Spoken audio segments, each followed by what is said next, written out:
Guys, welcome back to my channel. स्वागत है आपका अपने चैनल में। तो यहाँ पर हो रही थी हल्दी की जो रस्में कर रहे थे वो फटाफट हमें करनी थी, क्योंकि काफ़ी सारा काम था कि घड़ोली भी भरनी थी, फिर दूल्हे ने नहाना था, तो बारात वगैरह के लिए लेट हो रहा था। तो जो भी यहाँ पर बड़े खड़े थे, जैसे इसके ताया वगैरह सब यही बोल रहे थे कि जल्दी जल्दी करो। तो बस यहाँ हल्दी हो चुकी थी और हम भरने जा रहे थे घड़ोली। तो ये जैसे हम लोग मंदिर मानते हैं या जो गुरुद्वारे मानते हैं, तो वहाँ लेके जाते हैं, उससे ना पानी को भर के लाते हैं और उससे फिर दूल्हा या दुल्हन जो भी होती है वो नहाते हैं। तो हमारे यहाँ तो खैर दूल्हे ने नहाना था, तो हम भर के इससे आधा ही भर लेते हैं, क्योंकि फिर गिरती है ना, ज़्यादा भर लेते हैं। तो और इनके यहाँ पर ये रीति रिवाज थे कि यहाँ पर बेटियाँ भरती हैं। तो मैंने जब इनके बड़े वाले बेटे की शादी हुई थी भाई की, तो मैंने उसमें भी हम लड़कियों ने ही भरी थी। तो यहाँ पर ये जो आंटी थे ना, ये मैजेंटा सूट वाले ये वाले, इन्होंने सारी गड़बड़ कर दी थी। यहाँ पे भाभियाँ वगैरह सब उठा रहे थे। तो खैर जो भी था रस्में रिवाज जो हो रही थी वो सब हम कर रहे थे और काफ़ी मस्ती करी हम लोगों ने। तो ये मंदिर वैसे घर के पास ही इनके मंदिर भी है और गुरुद्वारा है। तो ये मंदिर ज़्यादा दूर नहीं था, बस घर के बैक पे ही मंदिर था।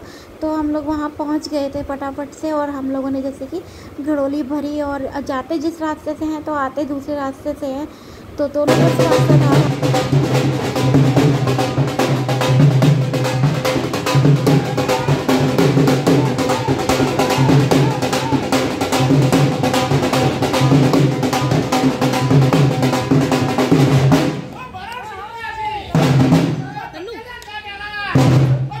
वीडियो बनाया किसने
यहाँ पर लंच टाइम था, लंच करना था फटाफट। और जैसे मैंने आपको बताया बहुत ज़्यादा गर्मी थी, तो बस खाना वगैरह जैसे कैसे फटाफट खाना खाया और हम घर को निकले। फिर अभी हम लोग घर जा रहे हैं, क्योंकि मुझे मेकअप भी करने हैं और हेयर स्टाइलिश भी आने वाली है। तो बस इसलिए हम लोग रास्ते में हैं। बस अभी हम घर जा रहे हैं और मेरे सारे हाथ वगैरह सब येलो रखा है। मेरे यहाँ से भी उखाड़ रही हूँ, बट स्किन खींचने का बहुत डर है। तो बस अभी हम घर जाएंगे तो मैं इनको सबको जॉन्स बेबी से रिमूव करूँगी, क्योंकि ये ऐसे रिमूव होगा या मेकअप में मेरा फिर दिखेगा। तो बस हम घर जाके मिलते हैं। अभी हम लोग को घर जाके रेस्ट करने का भी आज टाइम नहीं है हम लोग को, बस फटाफट से रेडी होना है, क्योंकि 4:30 तक बोला है कि निकल जाना, क्योंकि फिर शाम को वहाँ पे ट्रैफिक होगा, तो हम लोग को काफ़ी देर होगी। तो बस हम लोग रेडी हो चुके थे और दीदी भी, मतलब अब आपको बताती हूँ हमारी टाइमिंग क्या थी। हमें निकलते 6:30 बज चुके थे, क्योंकि काफ़ी लेट हम हो चुके थे, जो कि सारी चीज़ें एक ही साथ होनी थी, तो काफ़ी लेट हो गया था। तो यहाँ पर ट्रैफिक की आवाज़ बहुत थी, तो मैंने पीछे से कट करके तो मैं अपनी वॉइस में ये दे रही हूँ आवाज़। और यहाँ बस हम वेन्यू तक पहुँच चुके थे, क्योंकि बारात काफ़ी दूर थी, करनाल रोड पे थी। तो बस जैसे कैसे हम लोग 9 साढ़े 9 बजे तक पहुँच गए, जो कि हमें टाइम दिया गया था कि हमें 6 बजे तक बारात घर, मतलब जहाँ पे बारात में पहुँचना था, लेकिन सभी 9 साढ़े 9 पहुँच गए।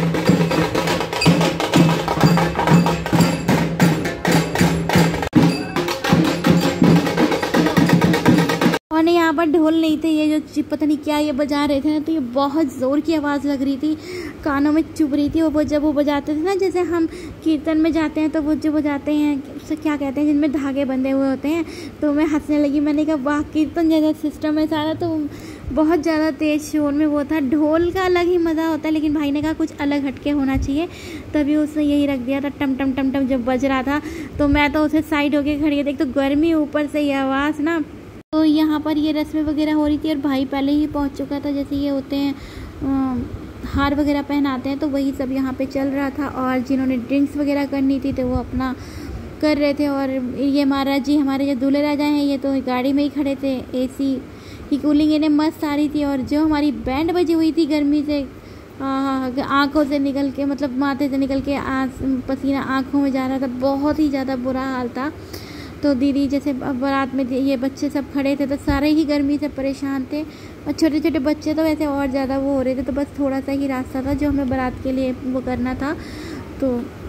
तो मैंने देखा है वैसे भी जहाँ बारात वगैरह जो भी कुछ होती है, दूल्हे के आगे जो भी बैंड वगैरह जो भी कुछ बजाता है तो वो जानबूझ के धीरे धीरे चलते हैं, जिससे कि सब नाचते हैं आगे आते हैं तो उनके अपने पैसे इकट्ठे होते रहते हैं, इसलिए वो जानबूझ के भी धीरे धीरे करते रहते हैं। तो यहाँ पर जो भी जेंट्स थे या जो भी थे वो 2 मिनट रुकते थे, फिर आगे आके चलो भैया चलो कर ही रहे थे। और वैसे और ये मुझे कहती मम्मा कितनी देर लगेगी, मैंने कहा वो सब सामने ही है। ड्रेसेस वगैरह सभी की हैवी थी तो गर्मी तो जायज़ ही है लगना। और जून का टाइम था तो गर्मी वैसे भी बहुत ज़्यादा लग रही थी। तो ये मुझे कह रही थी चले मम्मी डांस करना है, तो मैंने कहा नहीं मुझे डांस नहीं करना, तुम करो तुम्हें करना है तो। और दीदी जैसे ही आगे आ रही थी तो मैं आगे हो ही जा रही थी वैसे भी, तो ये खड़ी हो गई थी वरना ये डांस ही कर रही थी। तो बोली हुआ गर्मी लग रही है, तो मैंने कोई बात नहीं। तो ये कह रही आशी चल।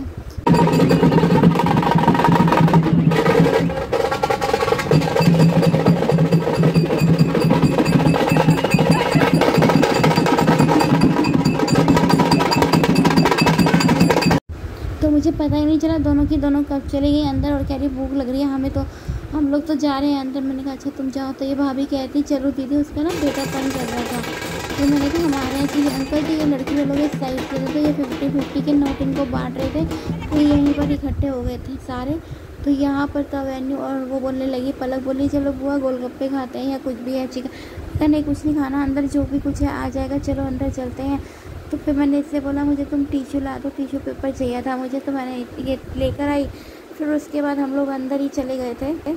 तो रिबन कटिंग वगैरह ये सब होना था, तो इसमें बहुत टाइम लगता। तो हम बस मिली गेट तक ही सब कुछ छोड़ कर हम अंदर आ गए थे, मैं भाभी वगैरह सब। और सब काफ़ी मतलब 2-3 थे जिनके छोटे छोटे बच्चे थे, तो वो भी अंदर ही आ गए थे क्योंकि बच्चों का भी रो के ना काफ़ी बुरा हाल हो गया था। तो बस जो भी थे दीदी वगैरह ही बाहर खड़े थे क्योंकि उनका तो खड़ा होना ही था क्योंकि वो मम्मा थी। बाकी हम जितने भी थे वो अंदर ही आ गए थे। उसके बाद भाई नाराज़ भी हुआ था कि तुम मुझे गेट पे छोड़ के अंदर आ गए। तो यहाँ पर ही सबको राय दे रही थी इधर फ़ोटो खिंचवाओ, यहाँ खिंचवाओ, वहाँ ज़्यादा अच्छी आ रही है। तो मैं और छोटी वाली भाभी वहीं बैठे हुए थे गर्मी की वजह से।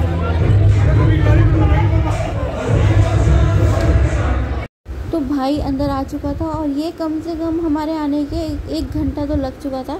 1 घंटे बाद ये आया था और इसका रिबन कटिंग वगैरह जो थे ये सबसे नाराज़ हो रहा था कि तुम लोग मुझे गर्मी में छोड़ के अकेले आ गए। मैंने कहा क्यों, जो पूरी बारात तूने एसी के अंदर तय करी है तो यहाँ तक थोड़ा सफ़र तो चलता है ना, इतनी गर्मी तो बनती है भाई।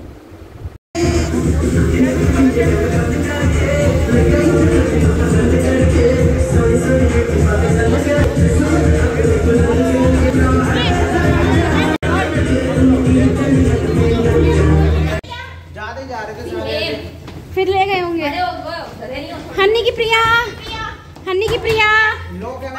देखिए यहाँ हमारी दुल्हन हमें मिल नहीं रही है। सारे लोग किसी और के रूम में